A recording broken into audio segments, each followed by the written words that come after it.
Hello everyone, welcome back to GM Academy. In today's video, we are going to discuss paper 25 and 26 questions. Let's start. तो पहला question है test number 25 का हमारा, which of the following statement is false. तो हमें false statement पता करना है। पहला मॉलिक्यूल है HCl molecule has 1 sigma bond.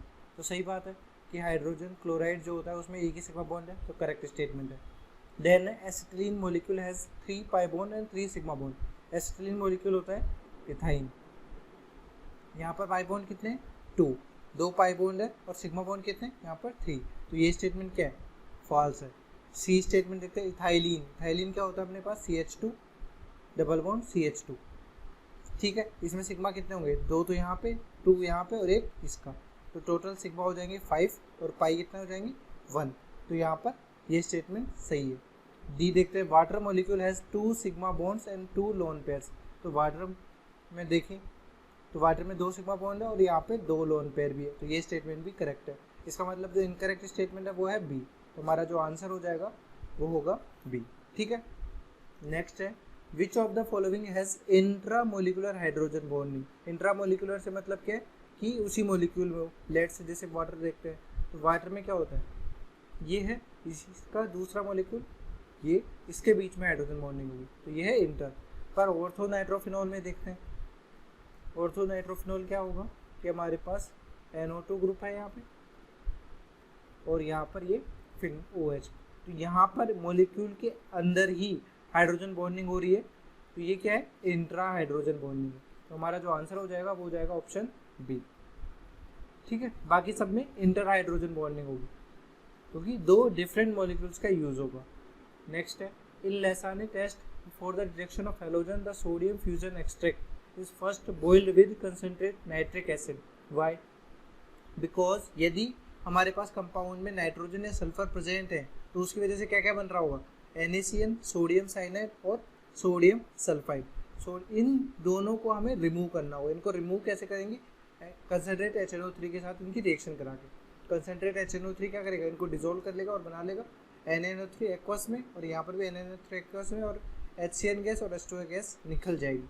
तो अपने पास सॉल्यूशन में क्या बच जाएगा? ओनली यदि अपने को हेलोजन का डिटेक्शन करना है तो वहाँ पर हेलोजन ही बच जाएगा, फिर फर्दर उसका डिटेक्शन कर सकते हैं। तो यहाँ पर से कौन सा ऑप्शन करेक्ट होगा कि Na2S और NaCN की डिकम्पोज करने के लिए अपन कंसनट्रेट HNO3 का यूज़ करते हैं। तो हमारा जो आंसर हो जाएगा वो हो जाएगा सी। ठीक है, नेक्स्ट है 26, all carbon atoms are sp2। तो यहाँ पर देखिए पहले एटम में यहाँ पर ये sp हो रहा है, तो sp नहीं होगा, तो ये ऑप्शन नहीं होगा। 1,3 ब्यूटाडाइन क्या होता है? 1,3 ब्यूटाडाइन हमारे पास ये वाला है। ठीक है, इसमें ये कार्बन, ये कार्बन, ये कार्बन और ये वाला, चारों के चारों कार्बन क्या है? sp2 हाइब्रिडाइज्ड है।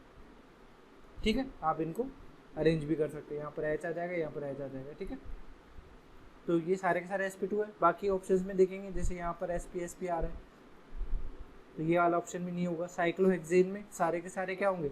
ऑल sp3 होंगे, तो ये भी नहीं होगा। तो आंसर जो हो जाएगा वो हो जाएगा बी, कि यहाँ पर सारे के सारे कार्बन के हैं sp2 हाइब्रिडाइज्ड है।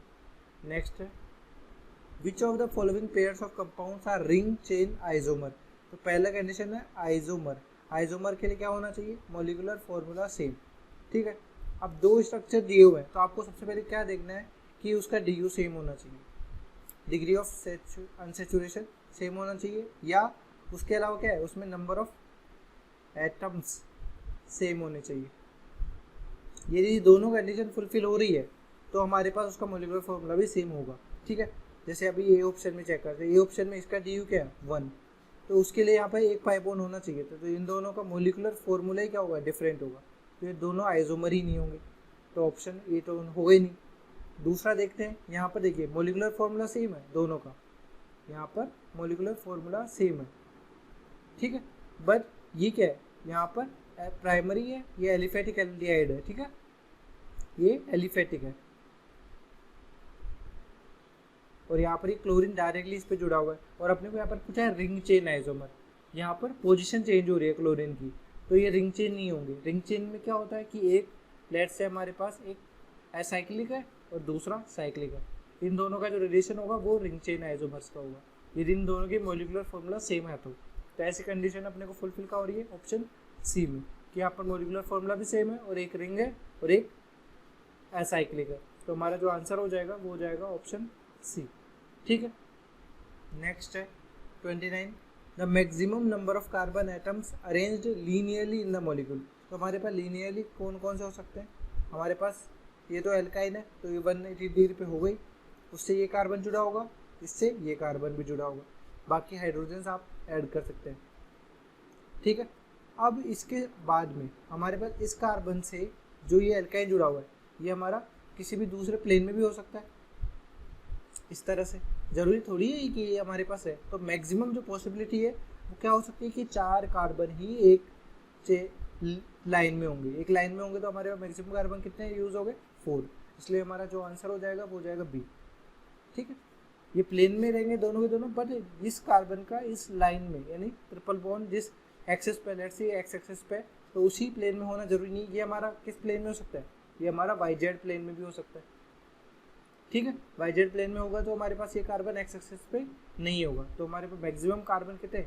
4 ही यूज होगी। ठीक है, इसलिए आंसर हो गया B. Next 31, the IUPAC name of following compound. तो हमारे पास यहाँ पर देखिए कि ये जो मॉलिक्यूल है इसको आप एक्सपेंड करें तो यहाँ पर CH3 लगा दीजिए, ये ऐसा हो जाएगा। अब इसका आप नंबरिंग कीजिए, नंबरिंग करेंगे 1 2 3 4 5 6 7 8 9, तो 2 पे और 8 पे मिथाइल ग्रुप है, यानी 2 8 डाई मिथाइल। ठीक है, इसके बाद में 9 कार्बन है, सॉरी 9 नहीं, यहाँ पे CH2 CH3 है, यानी CH2 CH3, 9 यानी 10। ठीक है, तो 10 हो गए, तो 10 के लिए क्या वर्ड यूज होगा? डेका। डेका पे 4 पे और यहाँ पे 6 पे, डेका 4 6 डाई ई। तो हमारा जो आंसर हो जाएगा वो हो जाएगा ऑप्शन सी। ठीक है, नेक्स्ट है हमारे पास chlorination of benzene in the presence of halogen carrier. हमारे पास जैसे हेलोजन है, कोई भी अपन ने ले लिया, लुईस एसिड FeCl3, तो हमारे पास क्या बन जाएगा? Cl plus FeCl4 minus. अब यदि इस रिएजेंट की प्रेजेंस में अपन बेंजीन की रिएक्शन कराते हैं Cl2 प्लस FeCl3, तो अपने को क्या देगा? Cl प्लस, उस पर बेंजीन अटैक कर देगा। तो यहाँ पर ये जो रिएक्शन हो रही है ये कौन सी रिएक्शन हो रही है? Electrophilic aromatic substitution reaction. तो ऑप्शन कौन सा हो जाएगा? Option A is correct, answer हो जाएगा ए। ठीक है, नेक्स्ट क्वेश्चन है aryl halides do not undergo nucleophilic substitution reaction under ordinary condition. तो एरिल हैलाइड क्या होता है हमारे पास? हमारे पास एरिल हैलाइड का ये है फॉर्मूला। ठीक है, हाइड्रोजन के पास लोन पेयर है, लोन पेयर रेजोनेंस जाएगा तो यहाँ पर क्या होंगे? पार्शियल डबल बॉन्ड करेक्टर होने की वजह से एसएन रिएक्शन भी नहीं होगी। और यदि आप न्यूक्लियोफाइल का अटैक भी कराते हैं तो न्यूक्लियोफाइल भी क्या है? नेगेटिवली चार्ज है, और यहाँ पर ये पूरा मोलिक्यूल भी क्या है? नेगेटिवली चार्ज है। तो यहाँ पर ये बेंजीन रिंग जो है इसको रिपेल भी करती है। तो यहाँ पर जो ऑप्शंस करेक्ट होंगे कि approach of nucleophile is retarded, कि ये जैसे जैसे अटैक करेगा तो यहाँ पे जो बेंजीन रिंग है वो भी इलेक्ट्रॉन रिच है, तो ये इलेक्ट्रॉन रिच है और यहाँ पर ये भी इलेक्ट्रॉन रिच ही है, दोनों एक दूसरे को क्या करेंगे? रिपेल करेंगे। रिपेल करेंगे तो हमारे पास जो अटैक रिएक्शन स्पीड है वो रिटार्ड होगी, यानी कम होगी। तो फर्स्ट स्टेटमेंट सही है। Carbon carrying halogen atom is sp3 hybridised, सही बात नहीं, ये तो sp2 है, ये स्टेटमेंट गलत है। The substrate molecule is destabilised due to resonance. हमारे पास रेजोनेंस से डीस्टेबलाइज हो रहा नहीं है, ये तो एरोमेटिक हो रहा है, तो ये स्टेबल है, तो ये भी गलत है। Partial double bond character between carbon and halogen, ये सही बात है कि कार्बन और हेलोजन जो है हमारे इनके बीच पार्शियल डबल बॉन्ड करेक्टर आ रहे हैं, इसलिए ये बॉन्ड क्या हो सकता है? इजीली टूटेगा नहीं, तो यहाँ पर अच्छा लिविंग ग्रुप ये बिहेव नहीं करेगा। तो फोर्थ स्टेटमेंट भी करेक्ट है। दैट मीन्स हमारा जो आंसर हो जाएगा वो हो जाएगा कि 1 और 4 स्टेटमेंट जो है वो इस फिनोमिना को कि एरिल हैलाइड सब्स्टिट्यूशन रिएक्शन नहीं देते हैं को एक्सप्लेन करते हैं। हमारा जो आंसर हो जाएगा वो हो जाएगा सी। ठीक है, नेक्स्ट है amine that can not be prepared by Gabriel phthalimide synthesis. तो गैब्रियल थैलीमाइड सिंथेसिस का यहाँ पे प्रोसेस दिया हुआ है, इसमें इनिशियली थैलीमाइड का KOH के साथ रिएक्शन कराएंगे तो N- बनेगा। अब हमारे पास ये एज ए न्यूक्लियोफाइल की तरह अटैक करेगा और SN2 रिएक्शन करेगा। ठीक है, SN2 रिएक्शन कहाँ पे पॉसिबल नहीं हो सकती? केवल यहाँ पर एक ही है एल्काइल हैलाइड, जो किस में नहीं बन सकता? ये इस तरह से PHNH2। हमारे पास इसके लिए क्या चाहिए था? इसके लिए आपको रिक्वायर्ड, यदि ये फॉर्म करना है तो आपको कौन सा एरिल हैलाइड चाहिए? हमारे पास ये वाला एरिल हैलाइड चाहिए। ठीक है, तो इसमें पार्शियल डबल बॉन्ड करेक्टर की वजह से नो SN2। इसलिए जो आंसर हो जाएगा जिसमें गैब्रियल थैलीमाइड सिंथेसिस नहीं होगा वो होगा ऑप्शन बी, इसलिए आंसर हो जाएगा हमारा बी। ठीक है, नेक्स्ट है 36 में हमारे पास यहाँ पर ये दिया हुआ है OH कहाँ हो जाएगा, यहाँ पे हो जाएगा। जोन्स रिएजेंट क्या होता है, एक्वस H2CrO4, क्रोमिक एसिड का एक्वस फॉर्म। ठीक है, H2CrO4 की एक खासियत होती है, ये किसको रिड्यूस नहीं, ऑक्सीडाइज नहीं करता, do not oxidise C double bond C, multiple double bonds को ऑक्सीडाइज नहीं करता और एल्कोहल को कन्वर्ट कर देता है। तो इसको किस में कन्वर्ट कर देगा, ये मल्टीपल बॉन्ड को, एल्कोहल को एल्डिहाइड कीटोन में, और इस तरह से। तो यहाँ पर कौन सा ऑप्शन मैच कर रहा है, यहाँ पर ऑप्शन मैच कर रहा है ऑप्शन बी। ठीक है, इसलिए जो आंसर हो जाएगा वो होगा बी। ठीक है, नेक्स्ट है which of the following basis is not present in DNA। तो DNA में हमारे पास 4 बेसिस है, एडेनिन, साइटोसिन, ग्वानिन और थाइमिन। दैट मीन्स हमारा यूरेसिल DNA में नहीं आता, इसलिए इसका आंसर हो जाएगा B. Next, lactose is made of, कि लैक्टोज किससे बना होता है, तो हमारे पास लैक्टोज जो बनता है वो बीटा डी गैलेक्टोज और बीटा ग्लूकोज के L1,4 ग्लाइकोसिडिक लिंकेज के फॉर्मेशन से बनता है। तो हमारा जो आंसर हो जाएगा यहाँ पर बीटा डी गैलेक्टोज और बीटा डी ग्लूकोज का यूज़ हम करेंगे। तो हमारा जो आंसर हो जाएगा वो हो जाएगा सी। ठीक है, नेक्स्ट है यहाँ पर increasing order of PKB। PKB क्या होता है, PKB inversely proportional to KB और inversely proportional to basic strength.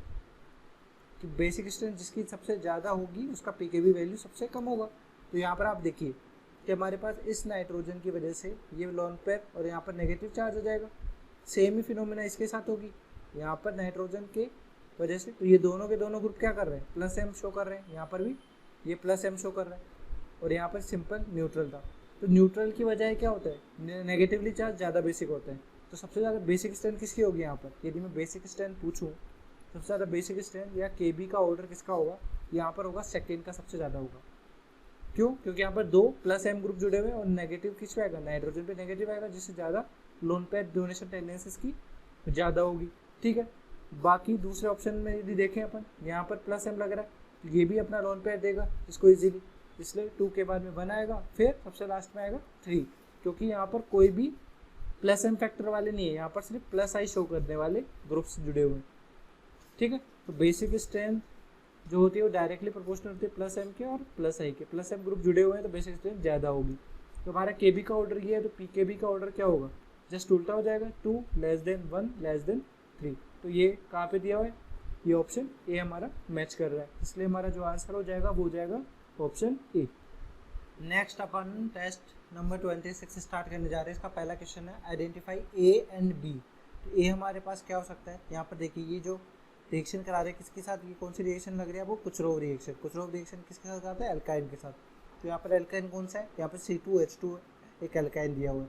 यदि एल्काइन A अपन C2H2 लेते हैं यानी CH डबल बॉन्ड CH, इसका आप Hg2 + H2SO4 की प्रेजेंस में रिएक्शन कराएंगे तो सबसे पहले क्या बनता है, इसमें CH2 डबल बॉन्ड CHOH, जो कि क्या है, नॉन फॉर्म है, हाईली अनस्टेबल, जो यहाँ पे बनाया हुआ है। ये फर्दर किस में कन्वर्ट हो जाता है, नोलाइजेशन करके एल्डिहाइड में कन्वर्ट हो जाता है CH3CHO में। दैट मीन्स हमारा ए जो हो जाएगा वो तो C2H2 हो जाएगा और फाइनल प्रोडक्ट हो जाएगा CH3CHO, इसलिए जो आंसर हो जाएगा वो हो जाएगा ऑप्शन ए। ठीक है, नेक्स्ट है डिस्टिंक्शन बिटवीन प्राइमरी, सेकेंडरी और tertiary alcohol is done by. तो प्राइमरी, सेकेंडरी, टर्सरी एल्कोहल के लिए अपन क्या क्या यूज़ कर सकते हैं वो देखिए। हमारे पास देखिए सबसे पहले लुकास टेस्ट देखते हैं। लुकास टेस्ट में क्या होता है, कंसनट्रेट HCl और ZnCl2 अपन लेते हैं और एल्कोहल किस में कन्वर्ट हो जाता है, एल्काइल क्लोराइड में। यदि अपन प्राइमरी एल्कोहल लेते हैं तो क्या होगा, टर्बिडिटी, एल्काइल क्लोराइड बन जाएगा, पर टर्बिडिटी जो आ रही है इनिशियली हमारे पास ये ट्रांसपेरेंट सॉल्यूशन है। हमारे पास जो एल्कोहल है वो ट्रांसपेरेंट सॉल्यूशन है। जैसे लुकास रिएजेंट अपन ने ऐड किया तो हमारे पास टर्बिडिटी आई, बट जो टर्बिडिटी आई है वो हमारे पास कितनी आ रही है, अराउंड क्या बोलते हैं 30 to 35 मिनट्स के बाद में आ रही है। बट सेकेंडरी अल्कोहल में 5 to 10 मिनट्स के बीच में आ जाएगी और टर्सरी अल्कोहल रहेगा तो इंस्टेंट आ जाएगी, जिससे हम प्रैक्टिकली ऑब्जर्व कर सकते हैं कि हमारे पास जो अल्कोहल है वो टर्सरी है, सेकेंडरी है या प्राइमरी है। तो लुकास टेस्ट अपने पास यूज़ हो सकता है अपने पास अल्कोहल की डिटेक्शन के लिए। नेक्स्ट अपन देखते हैं Victor Meyer test. Victor Meyer test भी हमारे पास अल्कोहल की डिटेक्शन के लिए यूज़ हो सकता है कि primary alcohol Victor Meyer test में कौन सा कलर देगा, फाइनल ब्लड रेड कलर, ठीक है। Secondary alcohol blue colour. हमारे पास टर्सरी अल्कोहल कोई रिएक्शन नहीं करता इसलिए कलरलेस सॉल्यूशन रहेगा। तो यहाँ पर भी तीनों डिफरेंट ऑब्जर्वेशन आ रहे हैं, इसलिए विक्टरमेयर टेस्ट भी देगा।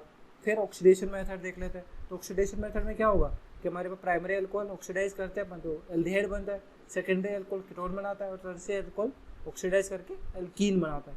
तो तीनों के तीनों अलग अलग रिएक्शन कर रहे हैं, तो ये भी अपने पास करेक्ट मेथड होगा। दैट मीन्स जो आंसर हो जाएगा वो हो जाएगा ऑप्शन डी। ये तीनों के तीनों मेथड से अपन अल्कोहल का डिटेक्शन या डिस्टिंक्शन कर सकते हैं। ठीक है, नेक्स्ट है among the following the essential amino acids is. तो हमारे पास इसेंशियल एमिनो एसिड्स जो 9 है वो यहाँ पर दिए हुए हैं। इनमें से कौन सा ओनली मेंशन किया गया यहाँ पर, वेलाइन, जिसका स्ट्रक्चर आपके पास यहाँ पर दिया हुआ है। तो हमारा जो आंसर हो जाएगा वो हो जाएगा ऑप्शन ए। ठीक है, नेक्स्ट है phthalic acid reacts with resorcinol in the presence of concentrate H2SO4 to give. तो हमारे पास यहाँ पर देखिए कि इनिशियली फिनोफ्थेलिन दिया हुआ है, तो फिनोफ्थेलिन के फॉर्मेशन कैसा होता है, इसका अपन यूज करते हैं थैलिक एनहाइड्राइड और फिनोल के साथ। यहाँ पर अपने पास क्या था, थैलिक एसिड था, फिर रिसोर्सिनोल था, तो यहाँ पर फिनोल है जो कि नहीं होगा, तो हमारा ये ऑप्शन नहीं होगा। फिर क्यूमेरीन देखते हैं, तो क्यूमेरीन में यहाँ पर थैलिक एसिड नहीं यूज़ कर रहे हैं, तो ये ऑप्शन भी नहीं होगा। फिर देखते हैं फ्लोरसीन। फ्लोरसीन में देखिए थैलिक एनहाइड्राइड और रिसोर्सिनोल, यानी 1 2 3 पे 2 OH ग्रुप जुड़े हुए हैं, तो ये रिसोर्सिनोल है।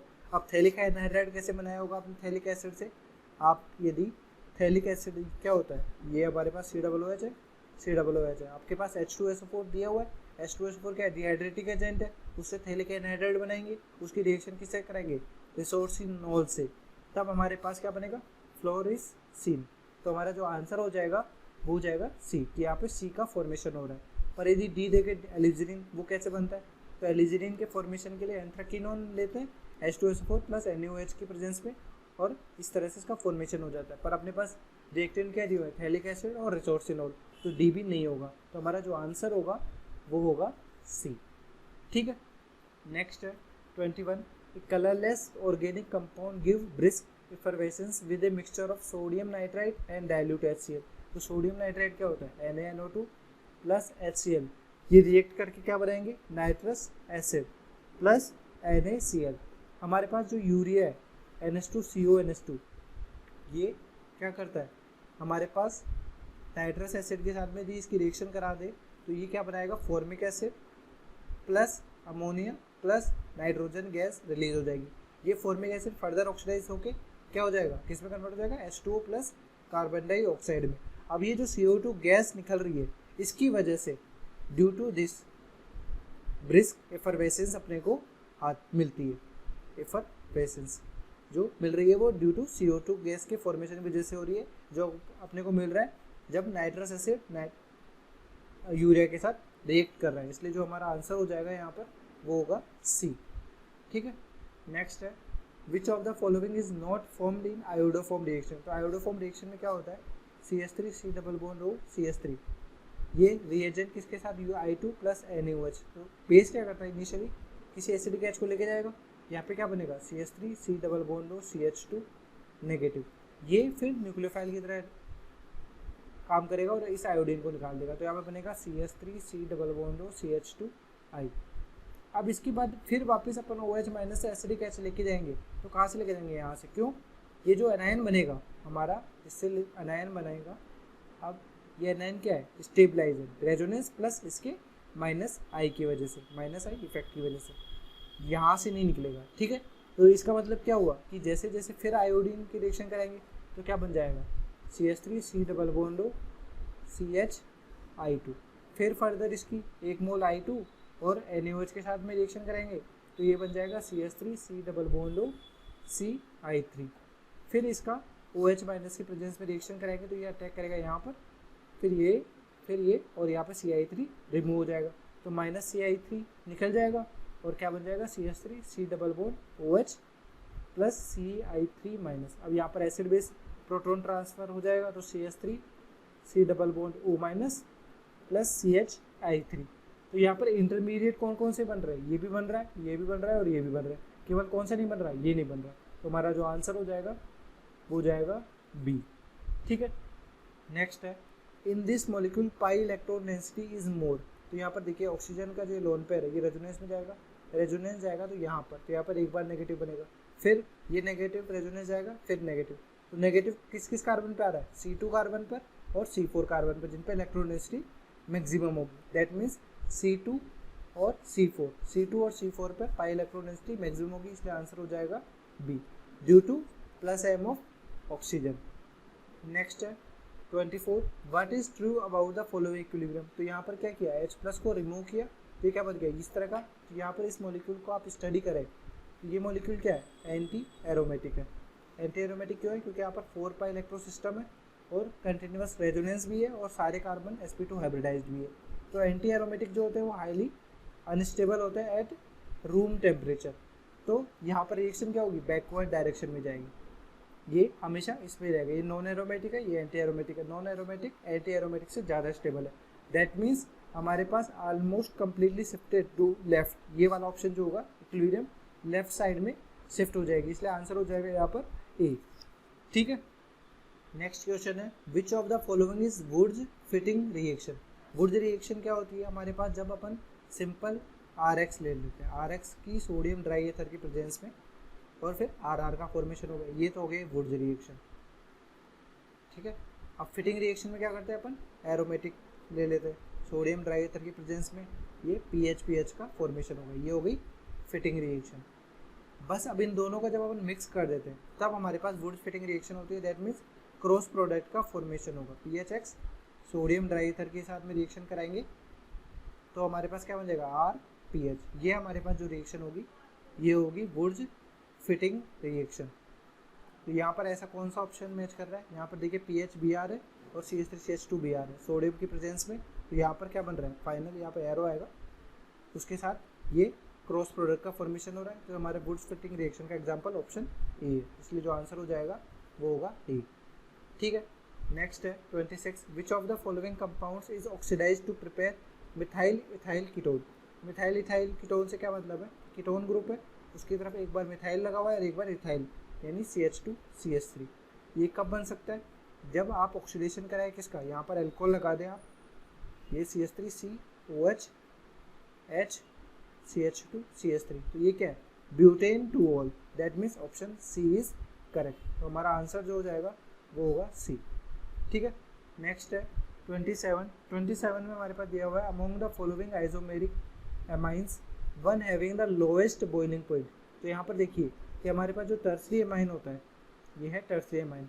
टर्सरी एमाइन में कोई भी हाइड्रोजन नहीं है, नो हाइड्रोजन बॉन्डिंग। तो हाइड्रोजन बॉन्डिंग नहीं होने की वजह से इसका क्या होगा, बॉइलिंग पॉइंट लीस्ट होगा, लीस्ट बॉइलिंग पॉइंट। बाकी प्राइमरी और सेकेंडरी एमाइन में हाइड्रोजन बॉन्डिंग पॉसिबल है, तो वहाँ पर बॉइलिंग पॉइंट कंपेरेटिवली लार्ज होगा, इसलिए जो आंसर हो जाएगा हमारा वो होगा डी। ठीक है, नेक्स्ट है the reaction condition leading to the best yield of C2H5Cl। तो हमारे पास C2H5Cl एक प्राइमरी हैलाइड है जिसका फॉर्मेशन करना है। तो हेलोजिनेशन जब भी मोनोक्लोरिनेशन कराते तो अपने को लाइट की प्रेजेंस चाहिए, तो डार्क रूम वाले कंडीशन अपन कैंसिल कर देते हैं। उसके बाद में यदि अपन हेलोजन को एक्सेस में लेते हैं तो हमारे पास में क्या हो सकता है, वहाँ पर डाई हेलो कंपाउंड्स, लेट से इस तरह के या इस तरह के डाई हेलो कंपाउंड्स भी बन सकते हैं। दैट मीन्स जो अपने पास प्राइमरी हैलाइड है उसकी यील्ड लेस मिलेगी, तो ये वाला ऑप्शन भी क्या होगा, कैंसिल कर देते हैं। ठीक है, इसके बाद में हमारे पास Cl2 और ये दिया हुआ है, इसमें भी अपने पास यील्ड अच्छी नहीं आएगी। जब एल्किल हैलाइड का यील्ड अच्छे से ज़्यादा मिले उसके लिए अपने पास क्या होना चाहिए, एल्केन मैक्सिमम अमाउंट में होना चाहिए। इसमें best yield of C2H5Cl is obtained. तो हमारे पास सबसे ज़्यादा अमाउंट कहाँ पे मिलेगा, पहली वाली रिएक्शन में, इसलिए जो आंसर हो जाएगा वो होगा ए। ठीक है, नेक्स्ट है यहाँ पर विच of the following compounds gives benzoic acid. तो हमारे पास में इस तरह के कंपाउंड में कि जब बेंजीन के पास में अल्फा पोजीशन पे कोई भी हाइड्रोजन है या उसके अल्फा पोजीशन पे कोई अनसेचुरेशन है, कोई भी कंपाउंड हो सकता है, तो आप इसकी रिएक्शन यदि KMnO4 या K2CR2O7 के साथ में कराते हैं तो ये ऑक्सीडाइज होकर क्या करता है, हमेशा बेंजोइक एसिड का फॉर्मेशन करता है। तो यहाँ पर आप देखिए कि अल्फा पोजीशन पे अनसेचुरेशन है, यहाँ पर भी अल्फा हाइड्रोजन है, यहाँ पर भी अल्फा पोजीशन पे अनसेचुरेशन है, तो ये तीनों के तीनों किस में कन्वर्ट होंगे, KMnO4 की प्रेजेंस में बेंजोइक एसिड में, इसलिए जो हमारा आंसर हो जाएगा वो होगा ऑप्शन डी। यहाँ पर आंसर हो गया डी। ठीक है, नेक्स्ट है identify the product in the following reaction 3,4,5 tribromo aniline.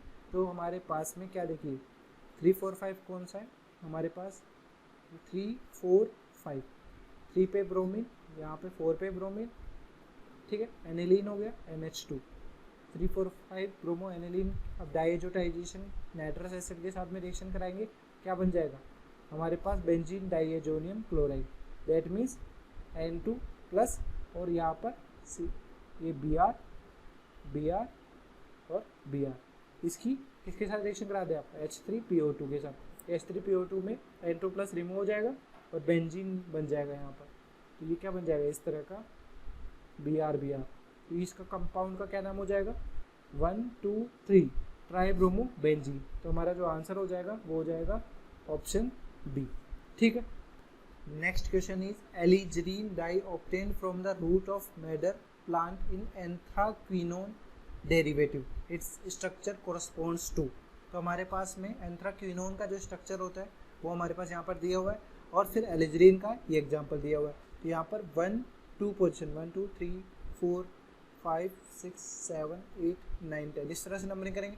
That means 1 2 di hydroxy anthraquinone इसका नाम हो जाएगा एलिजरीन, इसलिए जो आंसर हो जाएगा वो हो जाएगा ऑप्शन ए।